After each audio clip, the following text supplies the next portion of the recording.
Hello, I'm Esmeralda Zamora, a digital anchor and multimedia reporter with KXAN. In the next half hour, we'll bring you a range of stories highlighting some of the sights, sounds, and sabor that makes Hispanic Heritage Month. We'll introduce you to a band from the Rio Grande Valley. They started by playing weddings and quinceañeras, but after a viral moment, they now play for fans in sold-out arenas. Plus, you'll meet the young Latina pitmaster behind one of the hottest new barbecue restaurants in Texas. See how her heritage is helping her create a menu like no other in the state. And we'll tell you the story of a man who fled turmoil in Venezuela to find a better life in Austin. We'll show you how he's using his cultural history to build a new business. We start with the story of a woman behind a growing business empire. Gabriela Bucillo may best be known for her namesake restaurants, Gabriela's, but she's expanded her influence to many other businesses with a distinct approach that highlights her heritage. It really makes me proud to be able to bring my culture into downtown. Gabriela Bucillo, Austinite and Latina business owner, has been sharing her cultura mexicana throughout the city since 2018. I was born in Michoacan, Mexico. I moved to the United States when I was about 5 years old. From Michoacan to the Rio Grande Valley, Bucillo decided Austin was a place for her and her entire empire. I'm first generation here. I don't come from money. I don't have generational wealth. I started my business with whatever I could. By saving up what she could, Bucillo opened her first restaurant, Gabriela's downtown. After seeing the success, she decided to open more businesses in both the food and entertainment industries. I now have 2 Gabrielas. I have the super Instagrammable all pink restaurants, Taquero Mucho. I have 2 of those. I have a coffee shop, a churreria, 5 nightclubs. We're now in Houston also, and Sirenitas, a seafood restaurant. And I have about 5 nightclubs and 7-8 restaurants, and I started 5 years ago. When you enter any one of the Gabriela's team establishments, you instantly feel that Hispanic feminine touch. Seafood, it's usually like a captain or a pirate. I want it to be like super feminine energy. Our clubs and most of our businesses are run by a woman. We put the girls in charge. From the interior design to the cuisine, you can expect each plate served to have that traditional Mexican sazon in every bite. My brother Arturo, he's actually the one that's in charge of the kitchen. He loves the kitchen, so he came up with all the dishes. A lot of them are inspired by dishes that we grew up eating, and it's just, a lot of home recipes. Bucillo credits her success to her family and her passion for social media. We have a lot of followers. I can safely say we're one of the most followed businesses in the Austin area. Bucillo and her family have developed an empire with over 600 employees, a private social media and marketing firm, and locations in 2 Texas cities. But she said getting to where she is was not easy. Some people do try to discredit me, or just because I am a woman of color. But she says no matter what, she is proud of all the hard work it took, and most importantly, proud of her heritage. I'm super proud to be a Latina. I'm super proud to be Mexican. And she says she is not done yet. I feel like I could be doing more, honestly. Bucillo is expanding her reach in the entertainment industry as a DJ. She performs regularly in her clubs under the name DJ Gabby Got It. Her skills have taken her to the stage in several music festivals as well. Our next story focuses on another entrepreneur influenced by his culture. Saul Agüero fled the turmoil in his native country, Venezuela, back in 2015, looking for a better life. He found his way to Austin and discovered that his culture could be the spark for a growing business. This country has really opened the doors for all of us.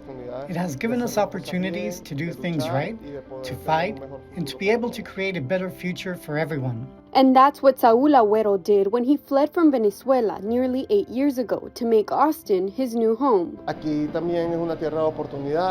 Agüero left his home country in 2016. He said healthcare was hard to get, inflation was skyrocketing, and anyone who opposed the government policies could end up in prison. Agüero says he's glad to be here. There is no prosecution against you for thinking differently or for not agreeing with certain government policies. Agüero came to the U.S. with the vision to make a name for himself. He did it by expressing his love for culinary arts. From the American natives, as well as other nationalities, we have had an extraordinary reaction. Agüero's restaurant Fogonero has become a hit. He now owns 2 locations in the Austin area.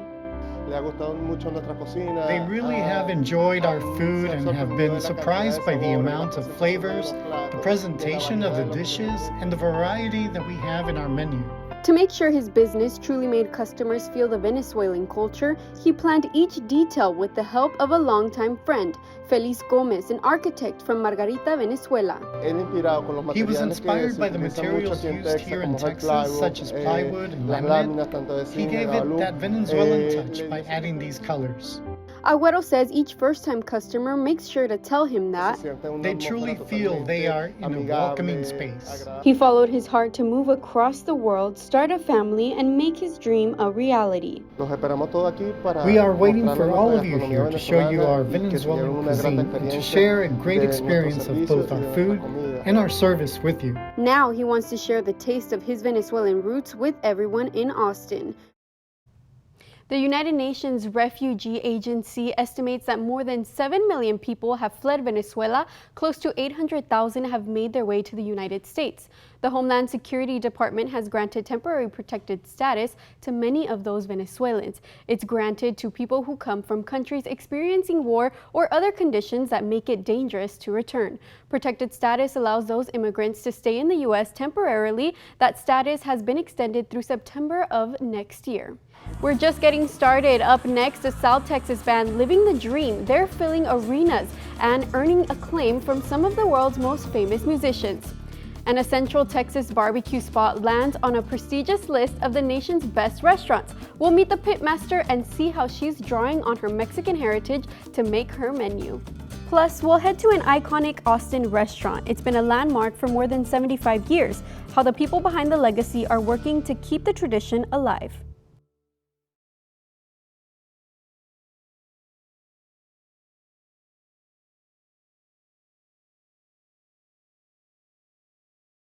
Welcome back. Our special presentation honoring Hispanic Heritage Month continues with the story of a South Texas band. Grupo Frontera started as a few friends playing music for weddings and quinceañeras. Then one of their songs went viral. Now the band plays for crowds in sold-out arenas far beyond the Rio Grande Valley, all while winning awards and collaborating with some of the music's hottest stars.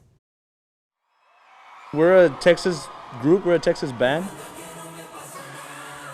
What started as a group of friends playing music turned into a global sensation. Today, Grupo Frontera is one of the biggest names in Latin music.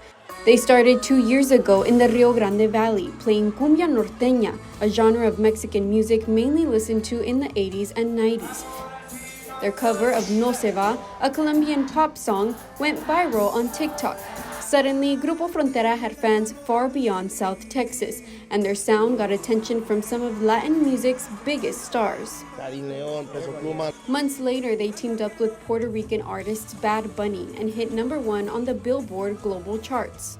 So it stopped being regional Mexican music to just Mexican music, but not just for us, for everybody. Grupo Frontera went from playing quinceañeras and weddings to playing for audiences in packed arenas across 3 countries, all part of their tour Jugando a que no pasa nada. I don't know the amount of people that have gone to like our meet and greets or the concerts and they meet us.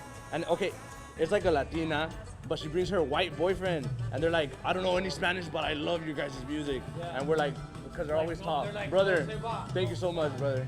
No Se Va, my favorite. Even as the boys step onto some of the biggest stages like Coachella, playing for the President of Mexico, or performing on Jimmy Fallon, they stay true to who they are and always remember their roots. I don't think we have changed at all. I just think that the culture has moved forward, and I think that's helped a lot. Everybody grow together. As they reflect on what being Hispanic artists in America means, the boys say they're happy to represent their Mexican heritage. Because we represent part of it, like we love giving our music to everybody, and how Payo said that in all the meet and greets, all the Latino people coming and everything, and for us to be part of the culture, it's amazing, and so it means a lot to us.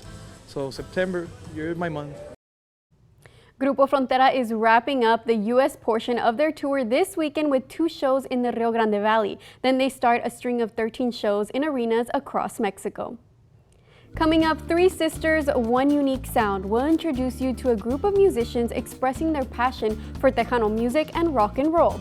Plus, it's been a cultural beacon for nearly 75 years. We'll take you inside one of Austin's oldest restaurants and meet the man who's working to carry on a family legacy.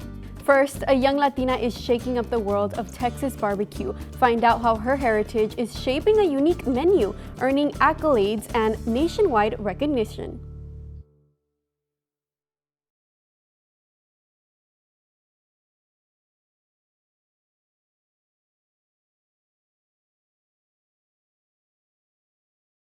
Welcome back to our special presentation honoring Hispanic heritage. I'm Esmeralda Zamora. The New York Times just released its prestigious list of America's best restaurants. 3 spots in Texas made the list. One is Lockhart's own Barb's BQ. Barb's is home to a unique barbecue experience. Founder and pitmaster Chuck Chart incorporates her Mexican heritage into the menu. Growing up with Mexican family, we gathered almost every Sunday at some aunt's house or someone's house. We'd have a cookout, carne asada, and everything was on the menu, like carne asada tacos, jalapeno poppers, sausage, chicken, the good Mexican rice, charro beans, guacamole, salsas, different types of salsas. That traditional Mexican flavor is part of the experience at Barb's. One distinctive side dish is green spaghetti, pasta in a creamy poblano sauce. China Chart's recipe was inspired by her mother. Green spaghetti is so good that when I realized that it wasn't a common dish in Central Texas or just in general outside of the valley, outside of Mexico, I knew that I was just so lucky and just so perfect that no one had really put that on their barbecue menu yet. China Chart is from Brownsville in the Rio Grande Valley. She came to Austin to study marketing at the University of Texas. She took a side job at Franklin's Barbecue and developed a love for barbecue.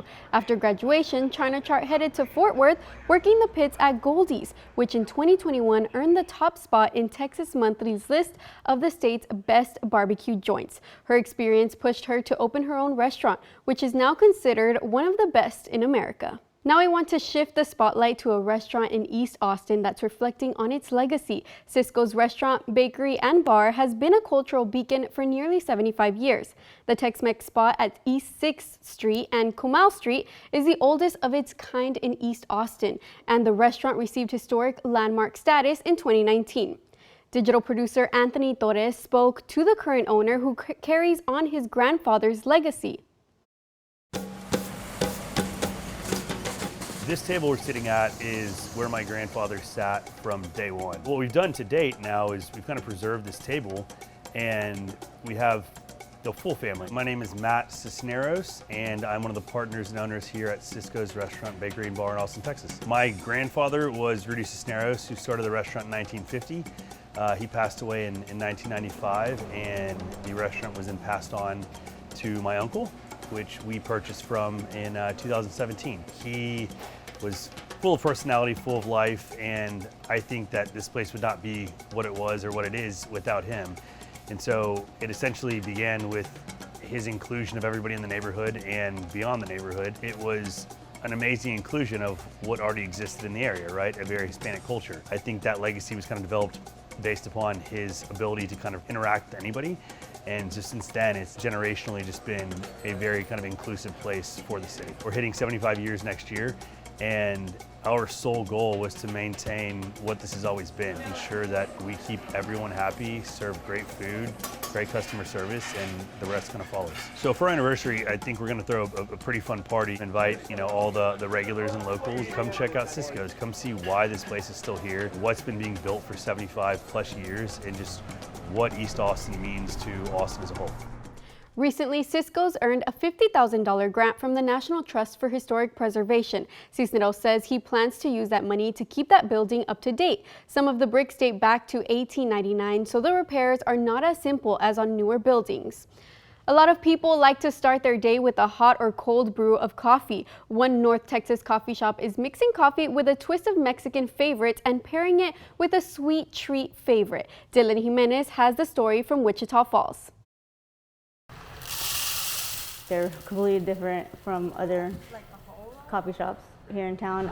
Since a humble beginning, Amanda Luvano started serving coffee from a stand with 4 flavors on the menu. In November, Brunita Cafe expanded to a brick and mortar, broadening her menu and becoming the only Latina-owned coffee shop in Wichita Falls.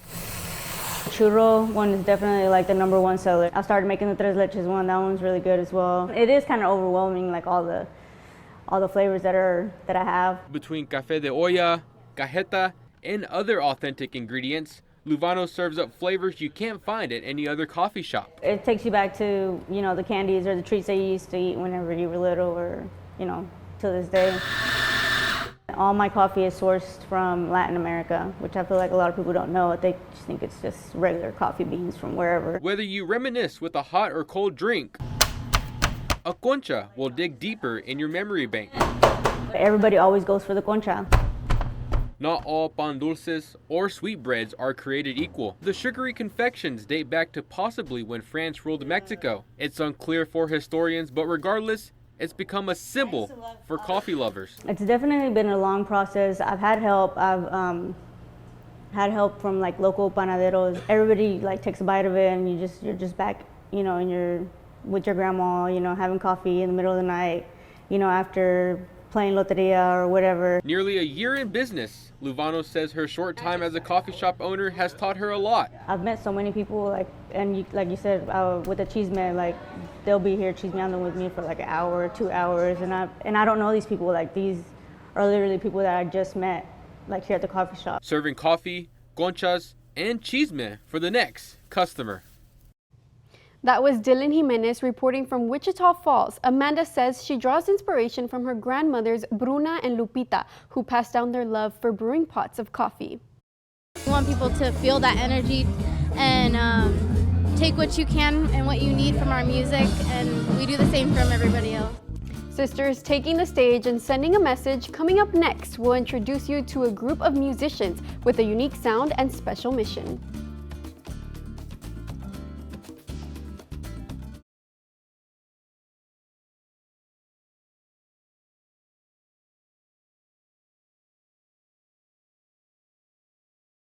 Welcome back to our special presentation where we're sharing stories honoring and celebrating Hispanic heritage. 3 Sisters, One Unique Sound, a band known as the Tiaras, express their passion for Tejano and rock and roll music on stages all over Austin and even around the world. The Valtiera sisters tell us how their sound has evolved and what it means to them being young Latinas in the music industry. Through a blend of traditional Tejano rhythm and early rock and roll vibes, the unique sounds of the Valtiera sister trio was born. We make music to empower people. Tiffany, Tori, and Sophia channel their deep Latina roots every time they step on stage. We want people to feel that energy and take what you can and what you need from our music, and we do the same from everybody else. Making their first debut in 2012 as the Tiara Girls, their sound was geared toward their early stages of adolescence. Now, their sound has reached adulthood. Feeling really just confident, but also very wide-eyed and like sponges. And we're still like that now, but we feel like we have a place here. Pushing the girls to go for a newer, more mature band name that matches the era they are in now. The Tiaras. Now there is a responsibility to uplift the younger generations and teach them about what you've learned, and also break through more of those barriers so that they can get a jump start, and it's a really cool feeling, but it is a lot of responsibility. The 3 sisters say they owe it all to their parents Hector and Debbie Valtiera for keeping them close to their heritage and helping them pursue their passion for music. We lost our mom very suddenly last year, and it's been hard to talk about that. We're still doing a lot of processing, but the universe has been very fruitful and giving to us. For the first time, the trio will be taking the stage as the Tiaras at this year's Austin City Limits Music Festival. flipping the page on the next chapter of their musical careers. Well, we are super excited. We thought it was a scam. We were like, no way, like we've been waiting for this forever. But we are working on an album right now, so we're hoping to feature some songs on our set. It feels really awesome to be, one of the first all Latina girl bands to be playing at ACL. This ACL, you can expect to hear the girls' sound take a rock twist to Latino classic hits like Como La Flor and Camisa Negra, and even get a sneak peek at their newest album. This is an iconic moment, but yeah, we're super excited and we're ready. And the Tiaras are always Proud to be Latina. The Tiaras will take the stage at ACL on Saturday, October 12th. Their set starts at noon on the Tito stage in Zilker Park. Hispanic Heritage Month runs from September 15th through October 15th. Here in Austin, the month kicked off with a celebration of Mexican Independence Day. Hundreds of people filled Republic Square for a fiesta filled with food, dancing, music, and art. KXAN's Kevin Bascar gives us an up-close look at the festivities. Celebrating Mexican independence. Viva Mexico! Austinites gathered downtown to embrace culture. I came and it feels like I'm in Mexico. We scream Viva Mexico. It's for celebrating our independence in Mexico. I danced Luis Potosí Huasteco. It felt good. Hearing all the claps and stuff, all the cheers, it felt good. Mexican and Latin community is about just welcoming all and knowing that you all have the availability to have fun, music, laughter, just a great time for everybody. There also is a historical significance of the event being held at the Republic Square. This is where the majority of the Mexican American community lived prior to 1928. Celebrations like Cinco de Mayo and 16 de Septiembre occurred right here in Republic Square, as well as a Texas-sized connection with Mexico. We have a long history of ties with Mexico. We still share the language, history, the customs. So, it's really great to be able to celebrate this and our history here today on this day of Mexican independence. Kevin Bosker, Arriba Mexico! KXAN News. That's our time for this special presentation, but remember, you can find more of our coverage online now. We have a special section on our website. Just look for the Hispanic Heritage link under the News tab at KXAN.com. It will take you to a page with stories from all across the country detailing the impact of this rich and diverse culture. Thank you for joining us for our special presentation honoring Hispanic heritage. I'm Esmeralda Zamora. Good night.